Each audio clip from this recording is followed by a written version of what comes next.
नाव की कहानियां जिंदगी के पन्नों पर, क्योंकि मैं कहानी हूं।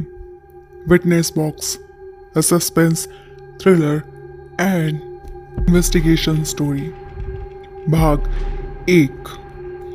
अमित एक 25 साल का ऐसा युवक जो खुद को कानून का दुश्मन मानता है। अपने पैने माइंड के बल पर उसने कानून को धोखा दिया और कभी हाथ नहीं आया।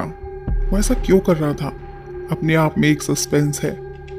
किशन एक ऐसा घिनौना इंसान जो घिनौने काम करके सबूत मिटा देता, हर कोर्ट में कभी सिद्ध नहीं होता। वो पहले से ही सोची हुई स्कीम के तहत अपने आप को बचा लेता और फिर बिना किसी सबूत के छोड़े जाता। उसे शहर के सबसे बड़ी वकील की लड़की को अपना शिकार बनाया। वो फिर भी बच निकला, क्योंकि नंबर 3 है मोहन, एक शरीफ ईमानदार पुलिस इंस्पेक्टर।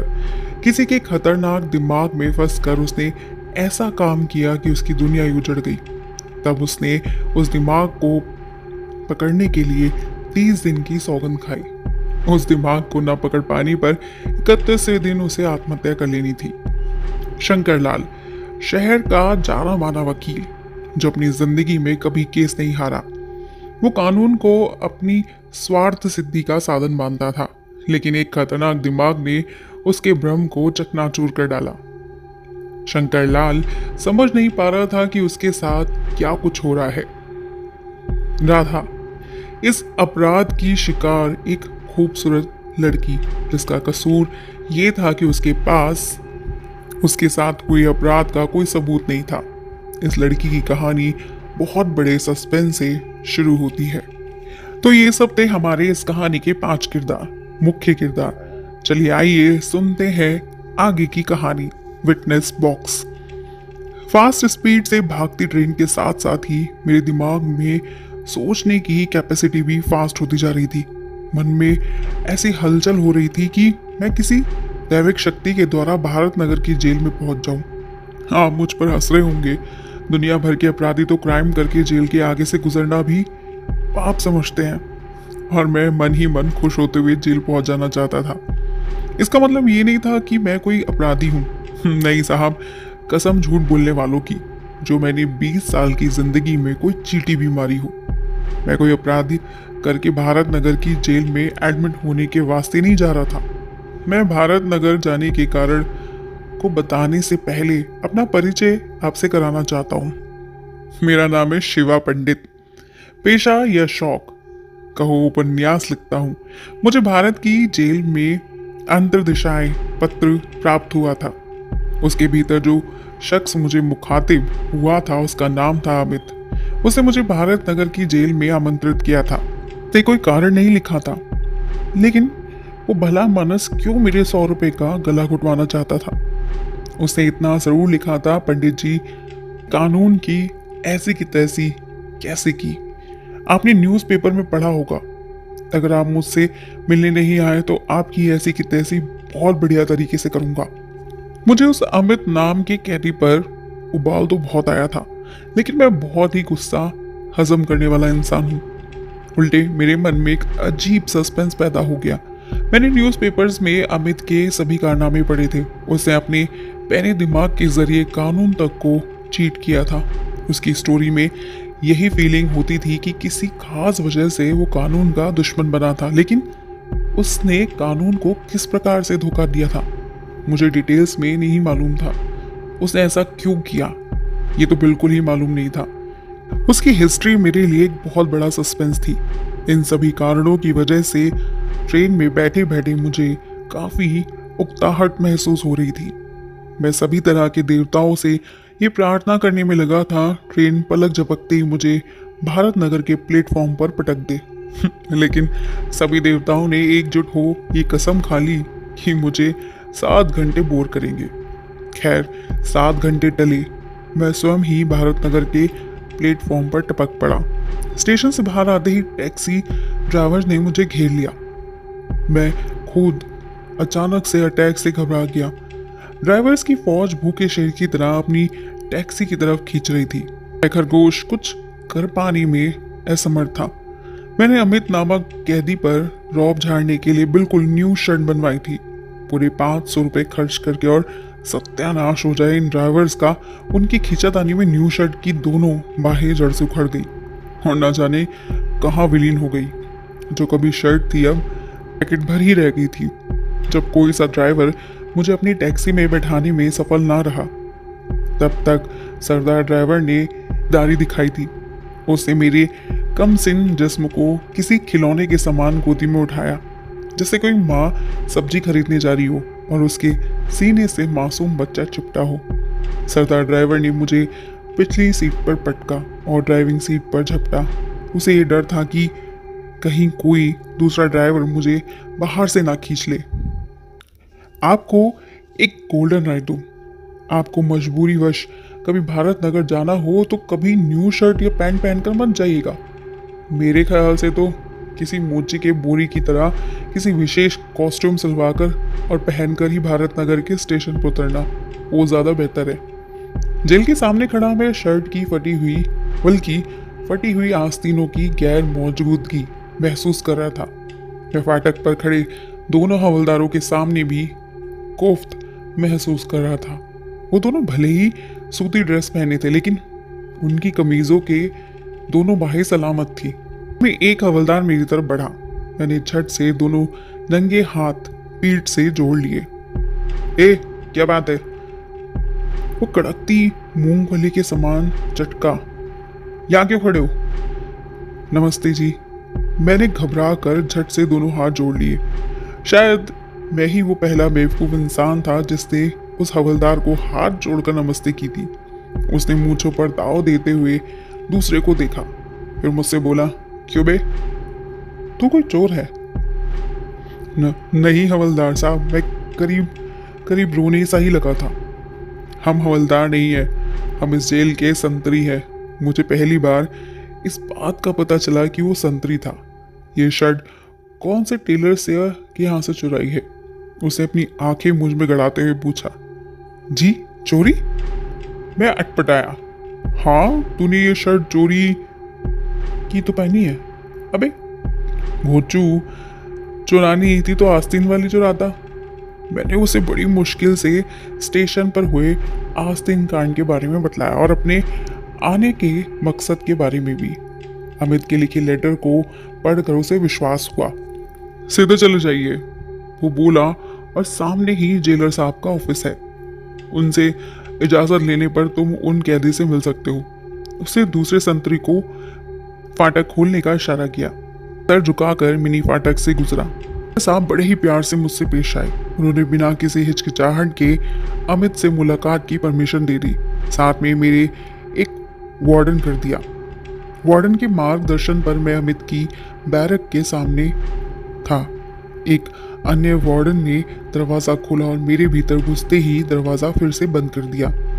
अमित, वो 6 फुट के 25 साल के आसपास वाला खूबसूरत नौजवान था। जिस्म कसरती था और दूधिया रंग था। शिवा पंडित हूँ, उपन्यासकार शिवा पंडित। उसके कुछ कहने से पहले ही मैंने उससे कहा, मुझे बड़ी खुशी है कि तुम मुझसे मिलने आए। बड़ी प्रसन्न भाव से उसने कहा। मेरे परिचय देते ही वो खुश नजर आ रहा था। उसकी बड़ी बड़ी आंखों में चमक आ गई। तुमने मुझे यहाँ क्यों बुलाया है? सीमेंट के छोटे से प्लेटफॉर्म पर बैठने के बाद मैंने पूछा। मुझे तुमसे कुछ कहना है। वो क्या? मेरे स्वर में बेचैनी का भाव था। यही कि हमारे देश का कानून किसी काम का नहीं रहा। सिर्फ यही कहने के वास्ते तुमने मेरे 100 रुपए की दर्दनाक हत्या करवा दी? नहीं, मुझे तुम्हारे द्वारा एक नारा पूरे देश में प्रसारित करवाना है। मेरे द्वारा?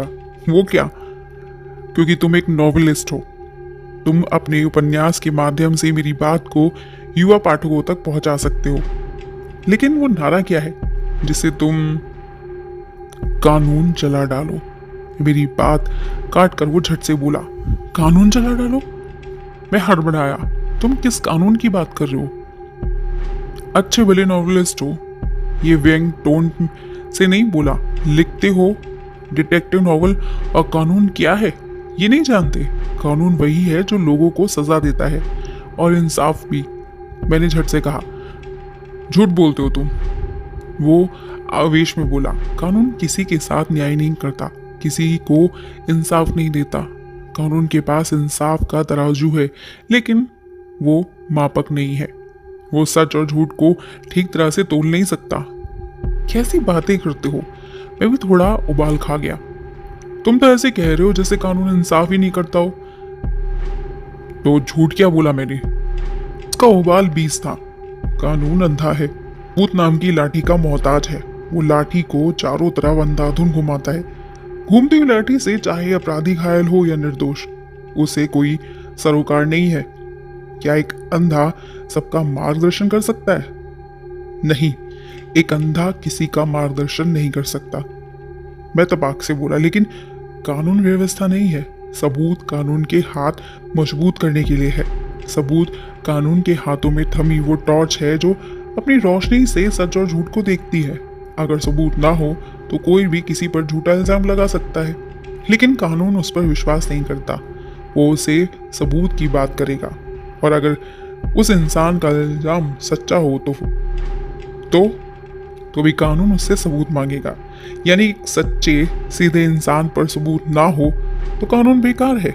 कानून उसकी मदद नहीं करेगा, और कानून की इस कमजोरी से उत्साहित तो अपराधी दूसरा अपराध करेगा। नहीं नहीं, ऐसा नहीं होता। कानून उसका होता है, कानून को सबूत पेश करता है, चाहे वो सबूत सच्चा हो या झूठा। अंधे कानून के पास ऐसा कोई चश्मा नहीं जिसे पहनकर वह सबूत की सच्चाई या झूठ को पहचान सके। तुम कहना क्या चाहते हो? मैं उद्विग्न हो उठा। एक कटु सच्चाई है, वो दांतों को भींच कर बोला। कानून वो अपंग है जिसे सबूत नाम की वैशाखी के सहारे की जरूरत पड़ती है। कोई भी दौलतमंद कानून को बाजार में बिकने वाली सब्जी की तरह खरीद सकता है। कोई भी माइंडेड दिमाग वाला कानून को बीट कर सकता है। आगे बोलो। तुम अपने किसी नॉवेल में मेरे बताए नारे को दो ना। क्या कोई इस नारे की मान्यता देगा? तुम अपने उपन्यास में सवाल कर सकते हो। कैसे सवाल? यही कि क्या आप कानून से संतुष्ट हैं? क्या आप उससे सच्चे इंसाफ की उम्मीद रखते हैं? क्या सबूत विहीन निर्दोष अपराधी है और इंसाफ की आशा रखते हैं? क्या आप ये मानते हैं कि कोई भी पैसे वाला दिमाग वाला कानून को खरीद सकता है या धोखा दे सकता है? क्या कानून बिना किसी सबूत के सही जजमेंट दे सकता है? क्या कानून पर आपको पूर्ण विश्वास है? इससे क्या होगा? मैंने उसे ताका। यदि कोई उन सवालों के उत्तर में हाँ कहता है तो वह मेरे नारे कानून जला डालू का बेहिचक समर्थन करेगा। लेकिन तुम ये नारा क्यों लगवाना चाहते हो? क्योंकि कानून अंधा है। लंगड़े कानून को सबूत नाम की वैशाखी की जरूरत पड़ती है। दिमाग वो पैसे वाले इंसान कानून को धोखा दे सकते हैं। कानून बिकाऊ चीज है, क्योंकि सबूत के अभाव में निर्दोष इंसान को कानून माफ नहीं करता। बिना सबूत के कानून सामने खड़े हत्यारे को माफ कर देता है। कानून की कमजोरी से आज भी युवा पीढ़ी गलत मार्ग पर चल रही है। कानून शब्द को हर बार चबाता है। जो कानून किसी निर्दोष को इंसाफ ना दे, जो कानून बिक जाए, जो कानून कल के हिंदुस्तान को पथभ्रष्ट कर रहा हो, उसका जल जाना ही बेहतर होगा। लेकिन अमित साहब, मैं कुछ सोचते हुए बोला, तुम अपनी कहो। तुमने भी तो पैसे और दिमाग के बल पर धोखा देने की कोशिश की थी, फिर यहाँ कैसे? अंधे कानून ने तुम्हारी तो ऐसी की तैसी कैसे कर दी? मेरे स्वर में व्यंग्यता थी। वो भयानक ठहाका लगाकर हंसा। बड़ी मुश्किल से वो हंसी पर कंट्रोल कर सका। अजीब सी निगाहों से देखा और बोला, तुम समझते हो मैं यहाँ बंदी बना हुआ हूँ और कानून ने मुझे बंदी बनाया है? श्योर, तुमने गलत सोचा।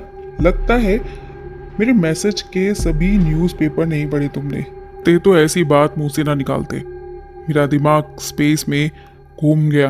दिमाग पर अति शीघ्र काबू पाते हुए मैंने पूछा, इसका मतलब तुम स्वयं ही यहाँ पर कुंडली मारे बैठो, कानून ने तुम्हें नहीं पकड़ा?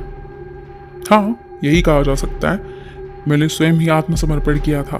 कानून मुझे पकड़ पाने में असमर्थ था। तुम यूं भी कह सकते हो कि मैंने स्वयं को यहाँ कैद करके कानून को उसका असली मुखौटा दिखा दिया। मैं तुम्हारी बात नहीं समझ पा रहा हूँ। मुझे अपनी सारी हिस्ट्री बताओ। तुम्हें मैंने यहाँ पर इसीलिए बुलाया है मेरी कहानी सुनकर ही तुम कानून की असलियत का पता लगाओगे।